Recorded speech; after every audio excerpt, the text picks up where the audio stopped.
ఈరోజు శాసనసభ నడిపినటువంటి ఈరోజు తెలంగాణ శాసనసభ అంతా కూడా ఏకపక్షంగా ఒకే సైడు నడపడం పట్ల మా తీవ్రమైన నిరసన తెలియజేస్తూ ఈరోజు సభ నుంచి వాకౌట్ చేసి మేము బయటకు రావడం జరిగింది. ముఖ్యంగా ఈ శాసనసభ నడుస్తున్న తీరు పూర్తిగా ప్రజాస్వామ్య విలువలకు తిలోదకమిస్తూ శాసనసభ నియమ నిబంధనలను ఉల్లంఘిస్తూ ఈ సభ నడుపుతా ఉన్నారు.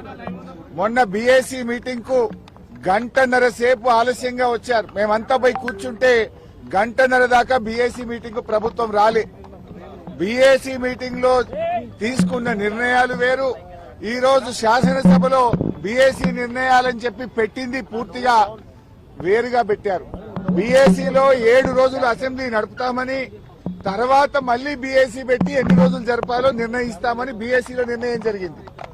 కానీ ఇలా బీఏసీ ఎజెండా ఏం చెప్పారు, సభలో ఏం పెట్టారు, ఎన్ని రోజులు జరపాలన్నది స్పీకర్ గారి నిర్ణయానికి వదిలేసినాము అని.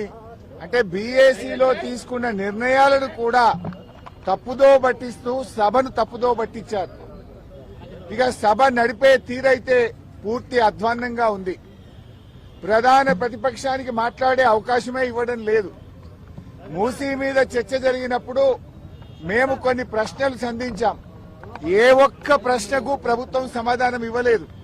ముఖ్యమంత్రి గారు వచ్చి అడ్డగోలుగా గంటన్నర సేపు ప్రశ్నోత్తరాల సమయంలో మాట్లాడారు. మీరు మూసీ మీద అంత చర్చించాలనుకుంటే షార్ట్ డిస్కషన్ పెట్టండి, ఇంకో రోజు డిస్కషన్ పెట్టండి, ఎంతసేపు అయినా మాట్లాడదాం. కానీ ఇలా 10 క్వశ్చన్లు ఉన్నాయి, క్వశ్చన్ అవర్ ఉంది, ఇది సభ్యుల హక్కు, ఇది ఎక్కడిది అంటే ఆయన నోటికి హద్దే లేదు. ముఖ్యమంత్రి గారు అసెంబ్లీని బూతులమయం చేశాడు. ఆయన ఎన్ని బూతులు మాట్లాడినా, ఎంత అడ్డగోలుగా మాట్లాడినా స్పీకర్ గారు ఆయనను ఆపే ప్రయత్నం చేయరు. ఇలా మేము ముఖ్యమంత్రి గారు మాట్లాడిన వ్యాఖ్యల మీద మేము ప్రొటెస్ట్ చేస్తాము, మా యొక్క సూచనలు ఇస్తాము అంటే అసలు మాకు మైకే ఇవ్వడు. మాకు మైక్ ఇవ్వకుండా ఇంకొక విపక్షానికి మైక్ ఇచ్చారు, సంతోషం. మరి ప్రధాన ప్రతిపక్షానికి మైక్ ఇయ్యారా? అంటే మీరు సభ ఏంది, బీఆర్ఎస్ పార్టీకి మైక్ ఇయ్యము, బీఆర్ఎస్ పార్టీ మాట్లాడొద్దు అనే పద్ధతి ఉంటే మరి మేము సభకు ఎందుకు రావాలి? పైగా మేము పోరాడి మైక్ తీసుకుంటే మీరు ముఖ్యమంత్రిని విమర్శించొద్దు అంటాడు. ఇదెక్కడి పద్ధతి? అంటే ఇలా రాహుల్ గాంధీ గారు పార్లమెంట్ లో ప్రధానమంత్రిని విమర్శిస్తలేరా? రాహుల్ గాంధీ గారు ప్రధానమంత్రి మీద మాట్లాడతలేరా? మరి మేము ముఖ్యమంత్రి మీద మాట్లాడకపోతే సభకు రావడం ఎందుకు? మేము ఏదైనా ప్రజా సమస్యలు, ప్రజల గురించి ప్రభుత్వాన్ని ప్రశ్నించడమే ప్రధాన ప్రతిపక్షం బాధ్యత. అసలు ముఖ్యమంత్రి గారు ఏం మాట్లాడండి? అలా మూసీ నది కంపు కంటే ముఖ్యమంత్రి గారి మాటల కంపు ఎక్కువైపోయింది. ఇలా మూసీ ప్రక్షాళన కంటే ముందు ముఖ్యమంత్రి గారి నోరు ప్రక్షాళన చేయాల్సిన అవసరం ఉంది. శాసనసభను ఆయన ఒక గాంధీ భవన్ గా, ఒక సిఎల్పి మీటింగ్ లాగా మార్చారు. శాసనసభలో ప్రతిపక్షాలు అడిగిన ప్రశ్నలకు ప్రభుత్వం సమాధానం చెప్తుందా? విపక్షాల మీద అదే సొల్లువాగుడు, బయట మాట్లాడిందే, గాంధీ భవన్ లో మాట్లాడిందో, సిఎల్పి మీటింగ్ లో మాట్లాడిందే, పబ్లిక్ మీటింగ్ లో మాట్లాడిన సొల్లువాగుడే అసెంబ్లీలో వాగుతారా? దీనికోసమైనా అసెంబ్లీ సమావేశాలు పెట్టింది. నేను సూటిగా అడిగిన, మూసీకి తెచ్చే నీళ్లు కాళేశ్వరంలోని మల్లన్న సాగర్ ప్రాజెక్టు నుంచే తెస్తున్నారా అని అడిగాను. సమాధానం లేదు. మూసీకి మేము వ్యతిరేకం కాదు, మూసీలో పేదల ఇండ్ల కూల్చివేతకు వ్యతిరేకం. ఆ పేదలకు 2013 చట్టం ప్రకారంగా డబ్బులు ఇచ్చారా? ఇస్తే వివరాలు చెప్పండి అని అడిగాం. ₹1 ఇవ్వలేదు. వాళ్ళ ఇండ్లు కూలగొట్టి కేసీఆర్ గారు కట్టించిన డబుల్ బెడ్రూమ్లు ఇచ్చి పంపించారు. మేమేమో బాధ్యతాయుతంగా పేదల పక్షాన, ప్రజల పక్షాన మేము మాట్లాడాం. మేం మాట్లాడితే అడ్డగోలుగా ముఖ్యమంత్రి గారు మాట్లాడినరు. మూసీ ప్రక్షాళనకు నడుం బిగించిందే బీఆర్ఎస్. 32 ఎస్టీపీలు కట్టింది బీఆర్ఎస్. మరో 39 ఎస్టీపీలు కట్టడానికి అమృత్ ప్రాజెక్ట్ లో ప్రతిపాదనలు పంపిందే బీఆర్ఎస్. వాటి గురించి మేము మాట్లాడినాం. కానీ రేవంత్ రెడ్డి గారు ఎంతసేపు ఎదుటి వాళ్ళ మీద బాడీ షేమింగ్, నువ్వు పొడుగు ఎక్కున్నావు, నువ్వు అద్దాలు పెట్టుకున్నావు, ఏం చిల్లర మాటలు, నువ్వు ముఖ్యమంత్రివా ఏమన్నా స్ట్రీట్ రౌడీవా? స్ట్రీట్ రౌడీలు కూడా నీకంటే మంచిగా మాట్లాడతారు. నువ్వు ఆ కేసీఆర్ గారి మీద పదే పదే చావు భాష కోరుకుంటావా?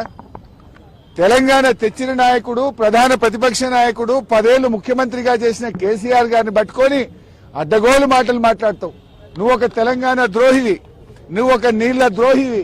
నువ్వు కేసీఆర్ గారి పట్ల అటువంటి భాష మాట్లాడడం చాలా తీవ్రంగా మేము ఖండిస్తా ఉన్నాం. రాహుల్ గాంధీ గారు పొద్దున్న లేస్తే రాజ్యాంగం చేతిలో పట్టుకొని తిరుగుతాడు. ఇక్కడేమో అసెంబ్లీలో రాజ్యాంగం ఖూనీ అవుతా ఉంది. ప్రధాన ప్రతిపక్షానికి మైకే ఇవ్వడం లేదు. అందువల్ల మేమందరం కూడా ఇక ఈ శాసనసభలో కూర్చున్నా వేస్ట్, మైక్ ఇవ్వకుండా ముఖ్యమంత్రిని తిట్టద్దంటాడు.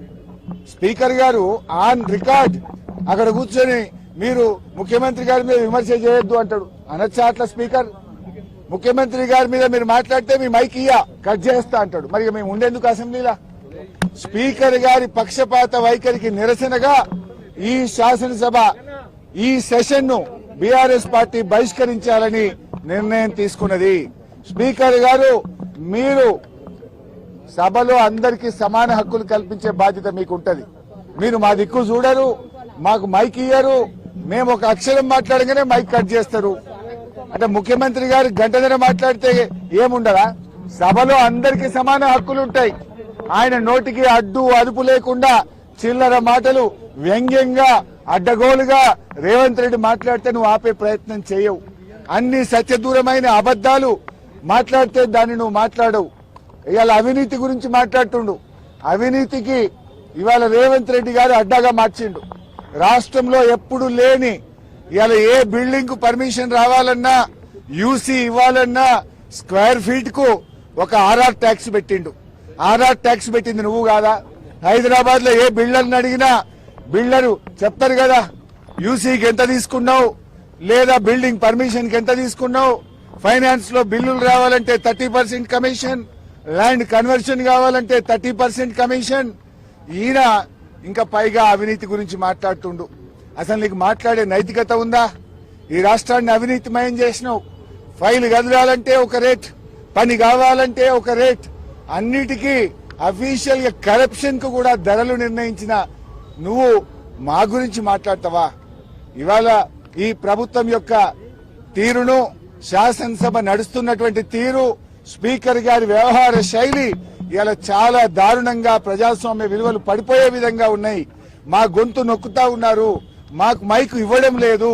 సభలో ఏకపక్షంగా నడుపుతున్నటువంటి తీరుకు నిరసనగా, ఈ ప్రభుత్వానికి వైఖరికి, స్పీకర్ గారి వైఖరికి నిరసనగా ఈ శాసనసభ సమావేశాలను బీఆర్ఎస్ పార్టీ బాయ్కాట్ చేస్తుంది.